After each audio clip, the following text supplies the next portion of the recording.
Parental guidance is advised. Inherited a broken state. We couldn't take all of the rest of South Africa for ourselves. We are freed slaves, but slaves nonetheless. Confrontation is not a bad thing. You must arrest politicians who are corrupt, lock them up, let them go to jail. Where did we go so wrong? We need to start demanding action.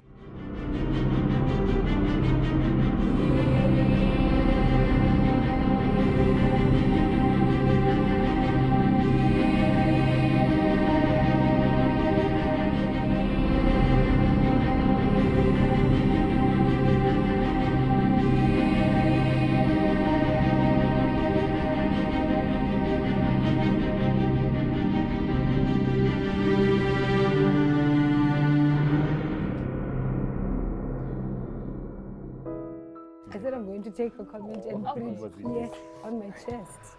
That's what I said. Okay, so we're here to watch a documentary on Freedom Day, and after that we'll have to make quick commentary. But for the most part, we're watching and really digesting everything that's been said. I'm excited. There's no Zandi interview, take one. My name is Zandi Khatebe. I am one of the founding members of the Black House Collective in Soweto. I'm Sizwe Mpofu Walsh. I'm an author of Democracy and Delusion. I'm a fellow at WISER at WITS and the founder of SMWX, a WhatsApp news channel. I thought the lady over there was asking the questions. Okay, let me think. My name is Lebogang Ramafuku. I'm the CEO of the Soul City Institute for Social Justice. My name is Stephen Friedman. I'm a professor at the University of Johannesburg. My name is Prince Mashel. I'm a political analyst. My name is Ralph Mateja. I write, I'm an author, I'm a researcher on politics and law. Do I have to speak English throughout? No. Oh, okay, sure.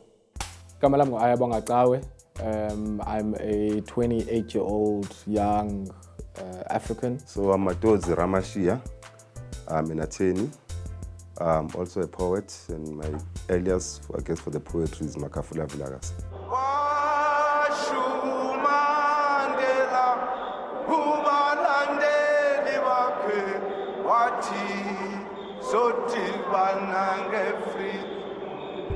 Freedom to me means not being restricted from doing the things that you want. In our country, there's a very tangible way in which that happened because the law literally prevented people from going where they wanted to go and doing what they wanted to do. When you talk freedom, you talk about choices, and it is both a philosophical question and also a practical question. To have all the freedoms, the freedom to speak, the freedom to organize, the freedom to associate with other people, which make it possible for people to control their own lives and to make the decisions which affect them and the people around them. The term freedom in South Africa is such a loaded term, you know, and a lot of that has to do with the history that we come from, and the recognition that there are things that we take for granted that we do now that, you know, for our parents and their parents and our grandparents a few generations up would not have even been a possibility. Freedom for me is when people, regardless of who they are, regardless of the circumstances, regardless of their gender, regardless of their sexual orientation, regardless of whether they were born in a shack or in a brick house, enjoy full rights simply because they are human beings. All of these things were never there before 27th of April 1994. We are starting a new era of hope, of reconciliation, of nation building. We sincerely hope that by the mere casting of a vote, the result will give hope to all South Africans.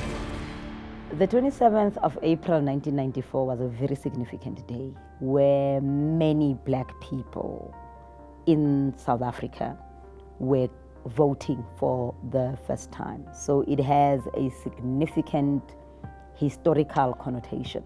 The fact that I can sit here today and tell you that the South African government, the ANC government, does not know how to build factories is a huge achievement. If you said that under apartheid, after this interview, police would be going to my house to arrest me.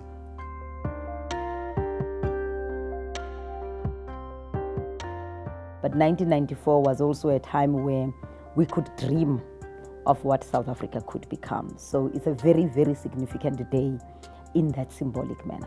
I suppose it symbolizes the move away from apartheid and the creation of this society, this non-racial society, this rainbow nation, as it were. Snaking queues from cities and sprawling townships to far-flung villages. An air of excitement and expectancy. What we have been taught to understand Freedom Day is basically the idea that, in a particular time and moment in South Africa, our colonizers decided to be nice to us. They decided to recognize our humanity and said that we were free.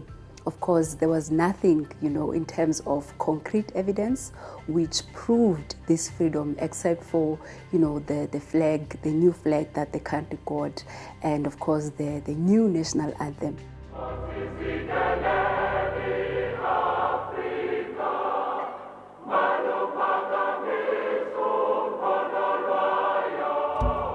I can't say that as young people that we are free, if indeed the structural challenges and handicaps continue to come up at every corner. There is no point in saying people have got freedom, people have got the right to choose, people have got the right to live where they want, whereas we know that they don't have the means through which they can effectively exercise that choice. If you are living in poverty, if you are living in a shack settlement or in many parts of the townships which apartheid built, you don't have that freedom. You do have the freedom to vote, and poor people vote in very large numbers in this country, but you aren't listened to. It's an incredible day for all of our people, and I mean all of our people, black and white, because as from now, we won't be able to say that illegal regime. It'll be our government, and we will be committed to working for this new South Africa that has begun today.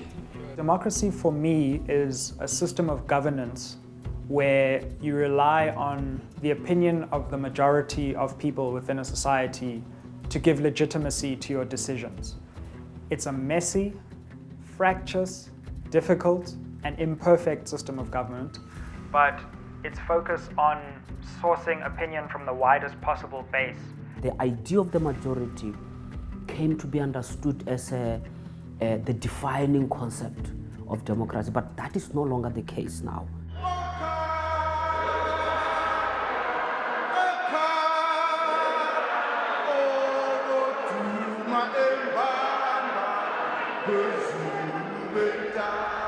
As young people, we often say, Steve Biko or Mama Winnie Mandela didn't die for this, And similarly, I think, uninzi lwabantu bethu nokhokho bethu didn't engage in multiple and successive struggles for us to be in a situation now where we still haven't been able to realize that freedom in things that we can touch and feel, in food in the tummies of children, knowledge in the minds of our children, that kind of thing. We'll need a whole layer of fresh leadership combined with the elders who are still left in the organization to revisit the whole question of the Freedom Charter, what has happened since 1994, and find out where did we go so wrong. I think as a black woman living in South Africa in this moment in time, for me, freedom is synonymous with the question of restoring the land, which is, our dignity and humanity as the black people. The reason why people living in poverty do not speak is not because they're ignorant. It's because they think that everybody else has power, and that if they speak, nobody will listen to them and they'll simply be punished.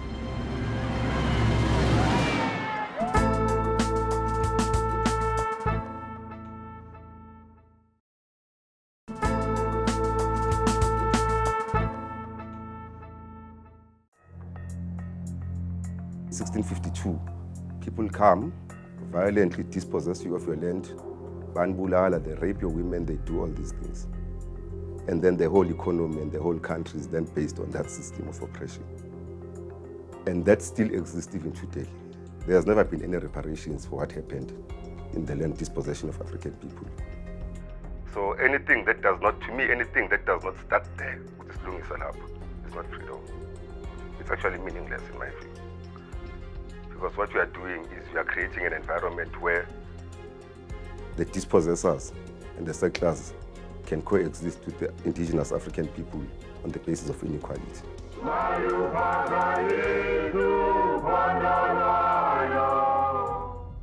What I understand about the Freedom Charter is it is an attempt at voicing the aspirations of the people who felt on the receiving end of the oppression of apartheid. And in addition to calling for equal rights and the removal of apartheid's restrictions and legal restrictions, also called for a more just economy. The Freedom Charter, or the Freedom Cheetah, as we call it in the Azanian school of thought, is exactly that, you know. It cheated black people out of their freedom. And by freedom, we don't mean the absence of physical threat, but we also mean something that happens to your humanity, you know, when you are free. We are freed slaves, but slaves nonetheless. When you recited that thing, it gave you hope that we shall overcome. You know, we shall see freedom. Use that Freedom Charter as something that sustains our common dream, our common vision. It has always been a sellout document. Freedom Charter was not written by African people, or not exclusively by African people. It was written it was an interracial document. It included everyone. It included whites, it included Indians. It did not take into account the fact that the people who were being oppressed in their own land or in the land of their forefathers were African people. The first thing that the Freedom Charter says, in fact, it opens with a lie. It says that South Africa belongs to all who live in it, black and white. You and I seated here know that there is no truth to that statement, because if you go to Japan, you know, the first citizens of that country are Japanese. Why is it not the case in South Africa? In a country where we all know that it is a product of historical dispossession. The Freedom Charter is not a policy. It is actually a guiding principle. It is a high-level set of principles that need to govern the Constitution. Now, if you do not define who the rightful citizens are of this country, then you are able to get away with murder. You are able to tell black people that, look, the land that was stolen from your foremothers and your forefathers does not belong to you, because guess what? South Africa belongs to all who live in it.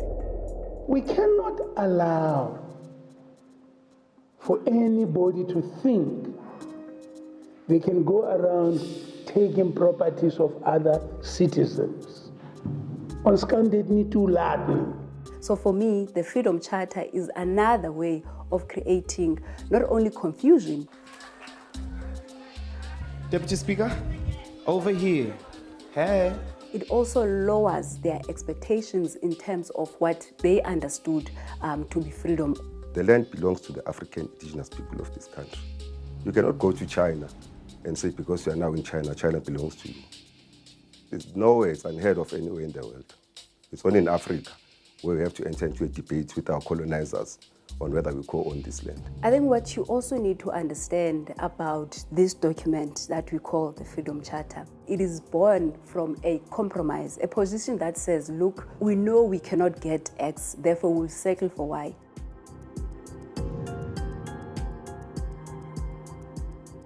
You know, for me, I think it was never going to succeed from the first place, because I think to become a truly integrated society, we needed to move from a certain set of premises that could not be challenged. And some of those premises include justice, include the fact that reconciliation, quote unquote, can't just be about black people forgiving white people who don't even ask for forgiveness in the first place. And so I think all the burdens of the Rainbow Nation got put on black people in our society. And all the benefits of the Rainbow Nation got put on the very people who actually created the problem in the first place. What happened in South Africa in 1994 was not in any way meant to liberate us. In fact, it was meant to control us. It was meant to also curtail our desire for freedom? Look, in 1994, we inherited a broken state, broken at all levels. And it's sometimes a pity that some of our white counterparts actually do not realize just how broken it was. For me, what has been said is that post-1994, the history has been the history of the victor. The history has been the history of the one political current that emerged above all of them. The fact that everybody else that goes and talks at the different commissions that are there is talking about the same white people having corrupted leaders of a party that has its pride in being in the trenches when things were hard is heartbreaking. If you equate what the people or the Black liberation struggle was about with what we have now gained as freedom, you can see that the two are worlds apart. We are the rainbow people. We used to say, we want the vote now. Yeah. We said we wanted democracy now. And it happened. The Rainbow Nation is a sweet concept. And I think at 25, you want to be a lot more sophisticated than the Rainbow Nation. It is a symbolic notion. It is just that overarching message to say that this is going to be the defining feature of our development. When we are frustrated with policy and so forth, when we want motivation on how to proceed, we will capture and return to that idea of say, oh, we are a rainbow nation. Even if we differ, we form one in that idea. We're not a nation in the sense that people hoped we would be. We are not a nation in which race doesn't matter. The psychology behind the times of then is not the psychology right now. Right now, we are more brave enough to face these whites. Those ones were afraid. So let's rewrite this thing. Let's make it according to what we want. Rewrite the Constitution. The crisis is urgent right now, and I think a new generation wants solutions now. And I think that's a very good thing, because unfortunately, I think the older generation has become a little bit complacent, and it's time for that complacency to fall, because it's that complacency which is actually keeping us stuck in the position that we're currently at.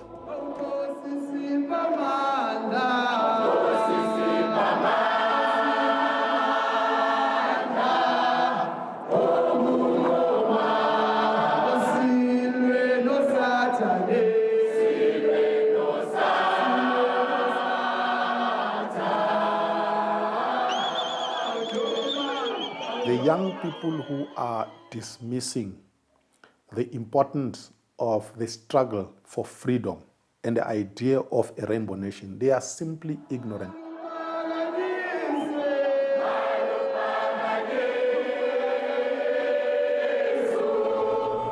They are standing this side of the fence, criticizing what used to happen on the other side, and they honestly don't know what they're talking about. The whole idea of saying that Mandela is a sellout, it's a misreading of history. It's opportunistic, but I understand it. It is coming from younger people who generally read history on the surface for their own agenda.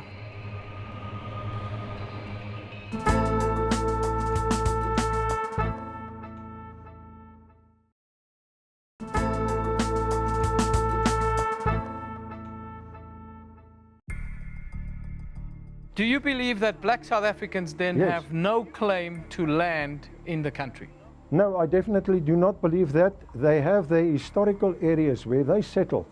We couldn't take all of the rest of South Africa for ourselves, and therefore, in 1936, a lot of land that belonged to the white people at that time was also given to the black people. Angeke ufike kwami ne uthathe for room yami ungise roomini uthi ngikubhadala irent, and then mina nawe we enter into a debate ukuthi okay le for room mase ngogayo na back uzoyenza. It doesn't make sense. Freedom or independence, or maybe what Frantz Fanon calls true independence, comes hand in hand with the restoration of the land, first and foremost, because When the land was taken, it was your humanity that they were questioning. They looked at the black person and said, look, you do not deserve to own this land. Thina sizwe, thina sizwe,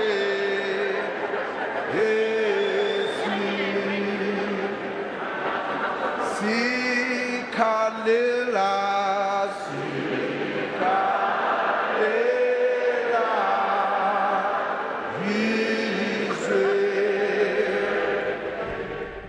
izwe lethu. You know, you take it for granted. It sounds like, yeah, sure, izwe. But if you unpack it, if you've grown up historically in a society where this thing was not yours was somewhere there, in the homelands, it's important even to exclaim and affirm and say, the yam land, the yam lewe. Firstly, there was a lot of land in South Africa that was not inhabited by anyone. And that land was occupied by the voortrekkers.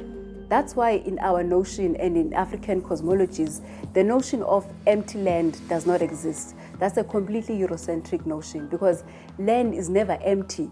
And land is not an entity that belongs to one single person. It belongs firstly to a collective, and the collective understands that it does not only belong to them, it belongs to those who have died, amadlozi, our ancestors, but it also belongs to those who are yet to be born. By and large, we don't cremate our people. Siyabangcwaba, sibafaka phansi komhlaba. And we walk on the same land. So our connection with our own ancestors is mediated through land. You know, as African people, zange sakhula ngengqondo ethi yazi umhlaba wam. Umhlaba siuboleka kumvela engqangi, siuboleka kumvela engqangi, siuboleka from future generations. Ayingowam. Xa ndibhubhila ndizohamba ndiwusonge ndithi baba enkosi ndiyabulela. Doesn't work like that. We almost want to not even speak about the pain that people who were born on rural land and worked that land, which are black people, who could not get into Landbou and get a bond to own that land. They were labor, they were cheap labor, they are still cheap labor, they work seasonally, they are paid dismally. And if, for an example, it's your father who was working in the land, if they die, you could be kicked off. Well, the vast majority of people in South Africa are moderate people, have no interest in racist ideas, do not believe that land reform is the most important thing that we should be doing in South Africa. We should be protecting property rights. So I don't take seriously at all this notion that people don't want land.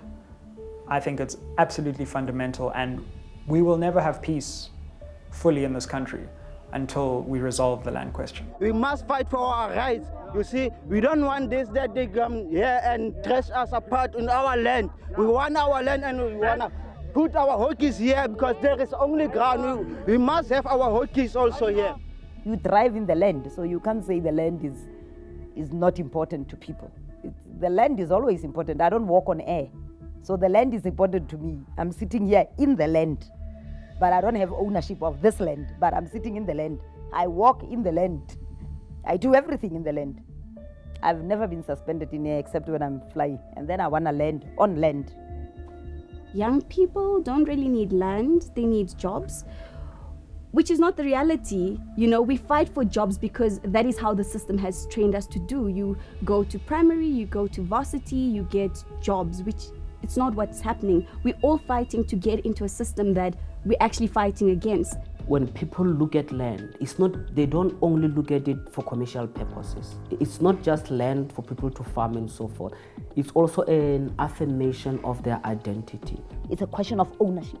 Who owns the wealth of this country? And the wealth of this country is in this land.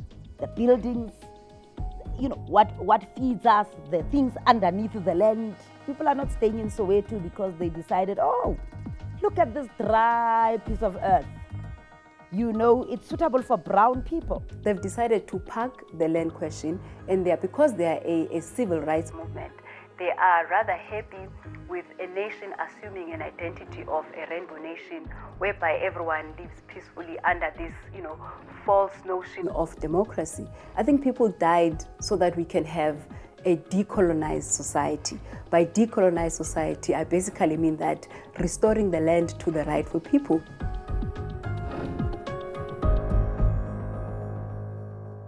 think there are a lot of opponents to land reform who pretend as if land doesn't matter anymore. And my question to them is, okay, then just give up the land then.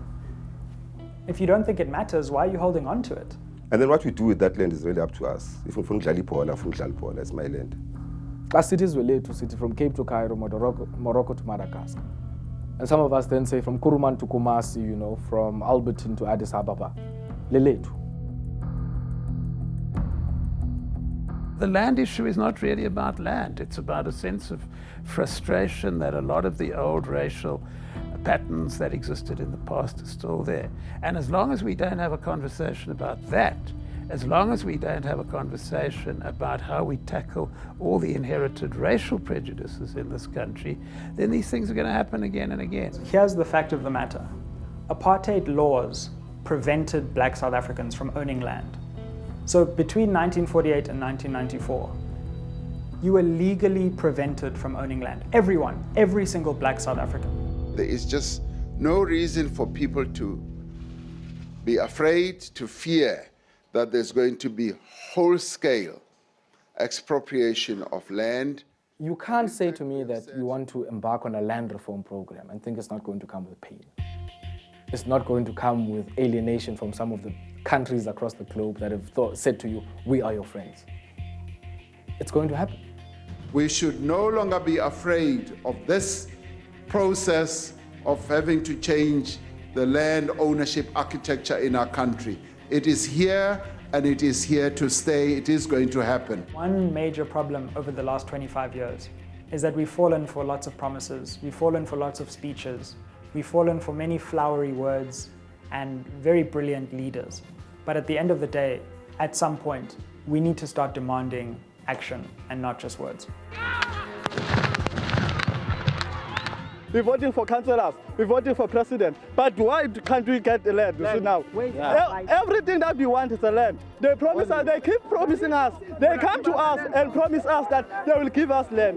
Where is land now? What we want is ownership. Because now we are tenants.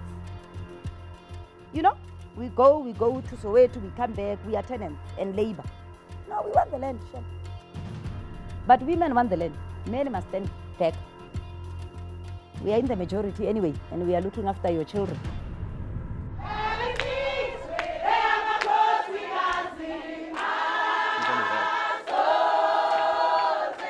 We're going to redistribute land, and it's going to be messy if it has to be. And that would have only happened through a violent overthrow of white oppressors. Now, where we are, people have decided which want to live through a democracy. People have adopted a constitution. And yes, we've got a problem with violence and we've got a problem with racial intolerance. But the majority of South Africans want to live in peace. We have peace at the expense of people's well-being. We have peace, particularly Alex Senti. We have peace, Stellenbosch, Equator Camp, you understand? So you have this fake peace, but people are not living equally. I do think it is important for our country to move forward together. But that doesn't mean that we just give up all the assets of the country to a minority group so that we can keep the peace. South Africa is an unsustainable country because there's nowhere in the world where you have 10% people controlling 90% of the economy and you have peace for hundreds and hundreds of years. Something is going to happen. And a certain generation is going to make that sacrifice. And I believe that the next solution, it's not for us to be afraid to confront the revolution. It's inevitable that one way or the other, we can try to learn. We can't keep trying to sit on a broken chair. We need to allow the revolution to happen. We need to allow the confrontation to take place because there's no way we can still build anything way forward without having any of these issues confronting us as a generation. Confrontation is not a bad thing if you are pushed against the wall. And I think the African people, particularly here in South Africa, have been pushed against the wall. Freedom is not something that is given. Freedom is something that must be wrestled with, something must be taken. It's not something that just, is bestowed to you because your master just decides you deserve freedom. It has never worked like that. If anybody thinks in South Africa that you can take the land without compensation, you're living in a dream. Let me put it quite frankly to you. If you want to start a civil war in South Africa, do that. Do that. It's all good to say it's irresponsible to speak that revolutionary talk or that kind of talk because people are going to die. People are dying. Some people are alive, but they are dead. That's it's not really a life that you want to live. The level of war that we have entered now is actually worse than apartheid because now your enemy does not have to chase you with a nyala in the township.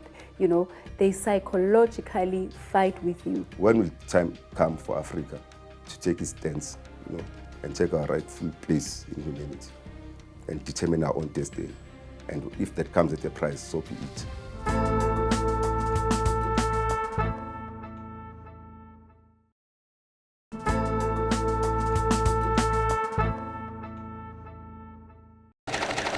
It's all about economics. If you are white and you grow up in a sort of middle-class home in a city, in an urban area, your life chances, your chances of bettering yourself are generally much higher than a black person, particularly who grows up in a rural area.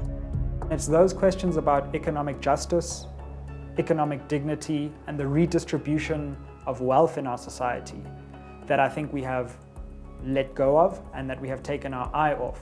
And so now we celebrate the rights without what those rights are actually supposed to bring in practice. Those people who held economic power at the time obviously didn't want to have that conversation because what they were hoping was that the political change would not undermine their economic power, would not weaken their economic power. Some people inherit poverty across generations. It becomes so difficult to actually correct those wrongs in society, where in South Africa you are going to find out that majority of whites are rich because they've inherited that wealth. Even if some refuse to acknowledge, they don't understand the complexity that you inherit a privilege while others inherit the opposite. Colonial economy is a very simple one. It's called pit to pot. So from umgodi, siyayithatha, sifake esiporweni setrain, siselwandle ukwenzela uba engilani. It's either you are pregnant or you are not. So we are taught that we have political freedom, and what we need now is economic freedom. That for me is a lie, because freedom is always absolute. It does not come, you know, in a compartment. You are either pregnant or you are not. Now, if generationally you have grown up in that kind of experience, you know, ukhulele ezilalini okanye ukhulele elokishini, ubomi and the South African economy, you see it as a bystander. There's this big rush to go into the city. Late, there's a big rush to go back. So in a way, where now, you live a temporary existence. You have a temporary stake in the South African economy.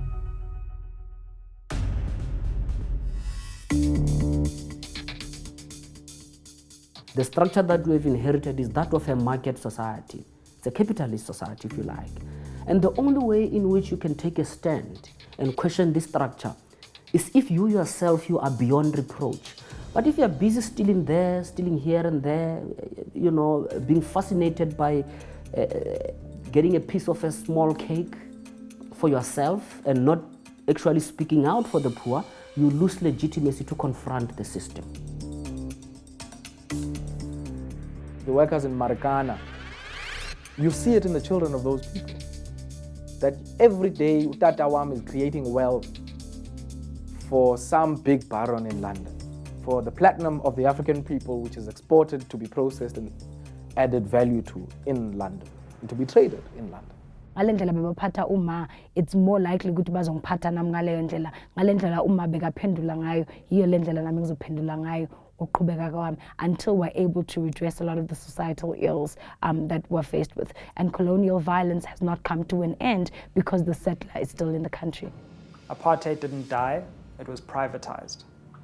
So I think that the forces of apartheid that went to the negotiating table took the decision that, you know what, managing this apartheid system is actually very costly. We have to run a government, we have to implement laws.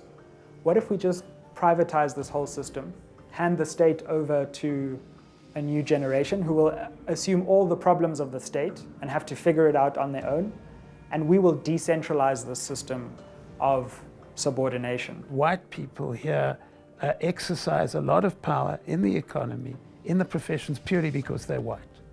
Because privilege gets inherited. Because if my parents were middle class, then I immediately am middle class, and I have and most black middle class people today are the first generation who are middle class, so they don't have those privileges, etc. It will never be normal for a very rich person to exist next to a very poor person. From as far back as 400 BC, from as far back, the greatest risk is in any society. It is that inequality gap. To put it in a very simple way, the poor are just going to stone the rich if they are not already doing it.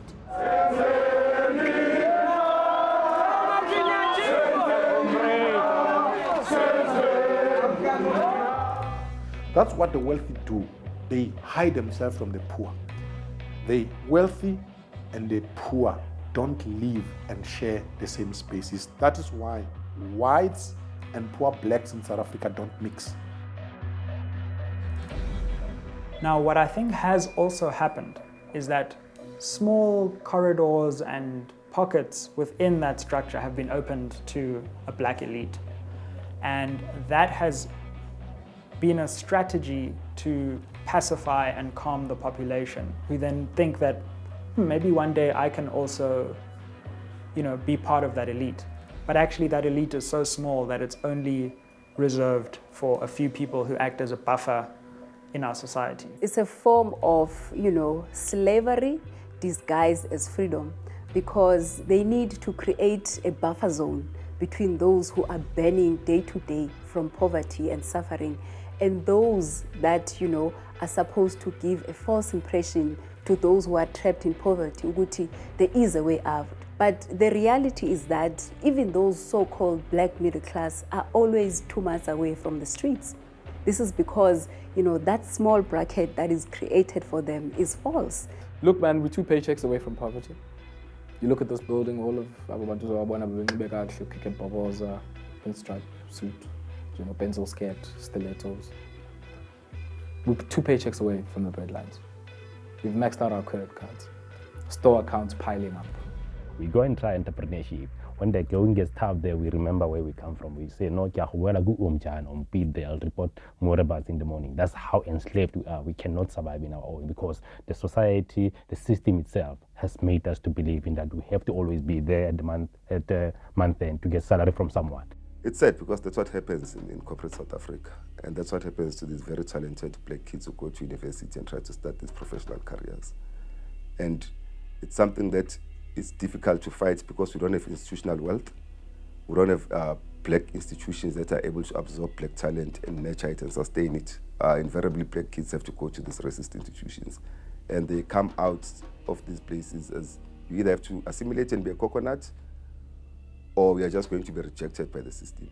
What is a bit sad and a bit complicated about our current enslavement as black people is that we have taught to accept it. We have taught to glorify our slavery. In that kind of economy, you are never assured that the job you have today is the job you're going to have tomorrow.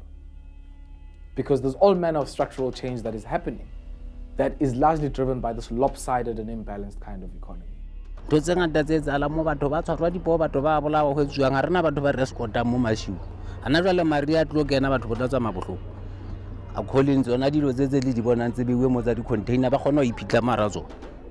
I go into Cape Town and how it has been sold as a panacea, I don't feel welcome in Cape Town. It is a city and a town caught up in a time warp. And you drive in Langa, you drive in Kailicha, you go to Mitchell's Plain, you are just like, wow. How do you go to Alexandra and tell people that you are equal, Erasmus Stellenbosch?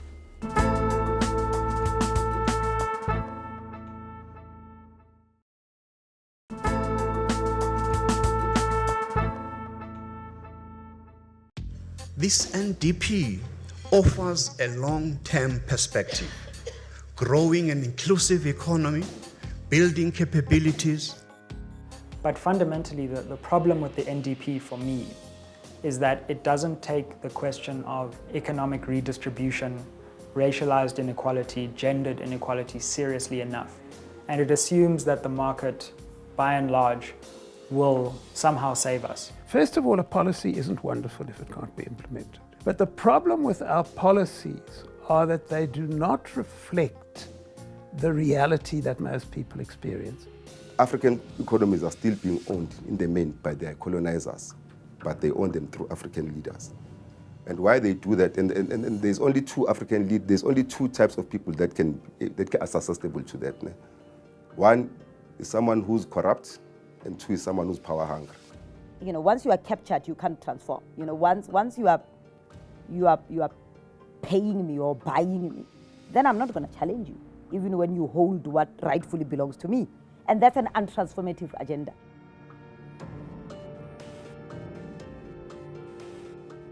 I mean, how we did BEE, for instance, in this country has created this idea in the minds of us young people that if this position are actually, dinga billionaire overnight. Oprah Mziba.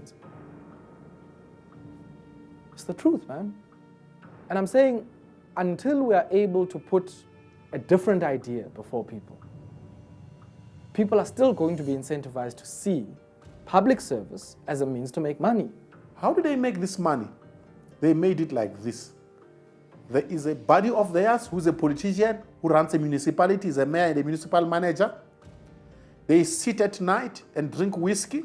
They agree that the tender to build the municipal road is going to go to this chap.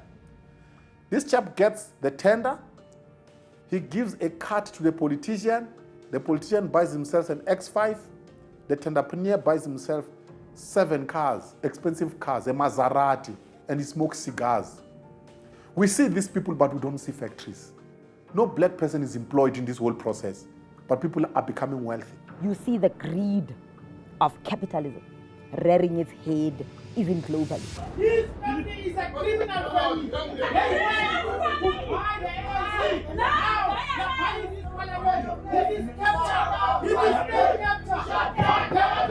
You see the riots of activists in some countries like Brazil, some activists being killed. So you are seeing the world going far right. We are literally sitting on a ticking time bomb where anything can happen at this moment. So let's stop putting plasters on wounds. And as black people, let's stop supplying these plasters to put on this wound. We need to work together because this wound is rotting.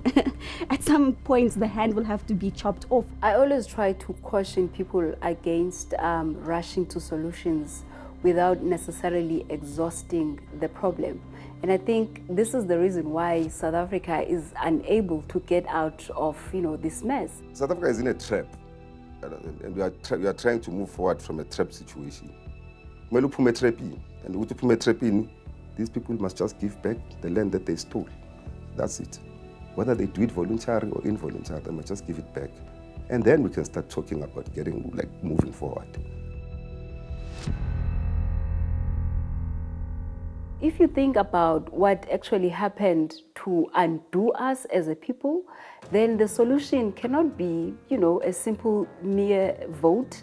Let's vote, let's reconcile, let's live in a democratic society. That does not address the nature of the wound that the black person has been carrying for the past 400 years. Therefore, I think if we want to talk solutions, our solutions should be geared towards understanding the nature of the wound and the nature of the assault that black people suffered and continue to suffer. I'm a great proponent of free education. I think that the move towards free education will be fundamental for our society to the extent that it will effectively become a tax break to the very people who need that money in their pockets the most and who won't have to go into a spiral of debt.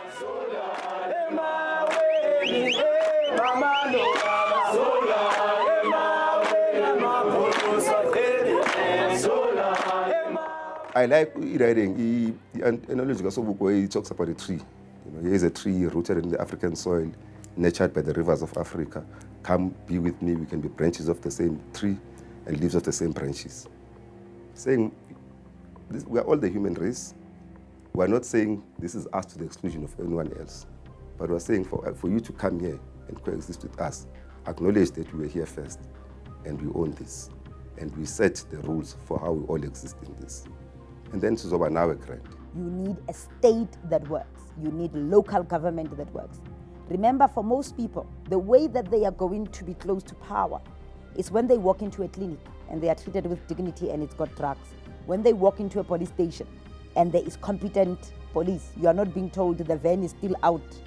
When you are calling and you are saying, my husband has an X over my head, and they are saying, well, we don't know how to get to you. You must arrest politicians who do crime and corruption.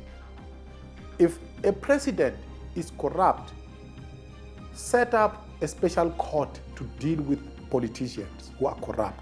Lock them up, let them go to jail. Once they go to jail, no other politician is going to do corruption, because they will know that if I do corruption, I end up in jail. I think we need to have the land program moving alongside a very intentional and large-scale and a rapid investment in the peri-urban and rural areas.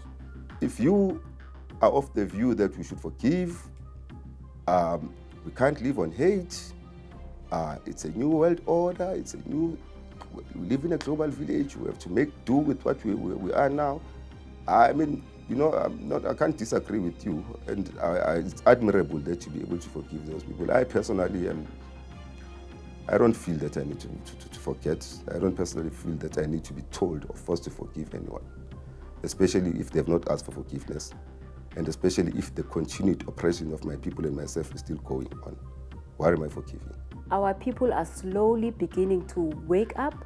They are slowly beginning to see through the lies. If you are coming into power, it does not make sense that you would delay the most important objective of liberation, the land question, for 25 years. I don't understand how we still live in a society or in a country where we have to divide ourselves by you using a pit toilet and the other having this, and still say that it is unattainable when we're not even working towards achieving that. So at least let's work towards achieving the things that are documented. And we need to now create the kind of South Africa we want to live in 150 years from now, and we need to sacrifice by any means necessary anything and everything that we need to be able to get to that point.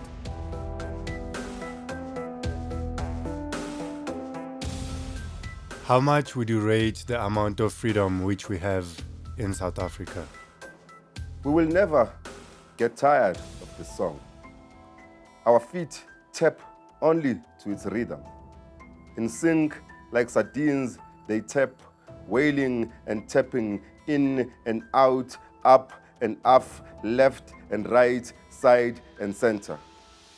The lyrics are simple and all too familiar. We vote, you win. You sing, we dance. You steal, we party. You marry, we wander. The more we vote, the more you win. The more you win, the more you steal. The more you steal, the more we pardon. The more we pardon, the more you sing. The more you sing, the more we dance. Vote, win, steal, sing, marry, wander, dance to a rhythm of sweet nothings.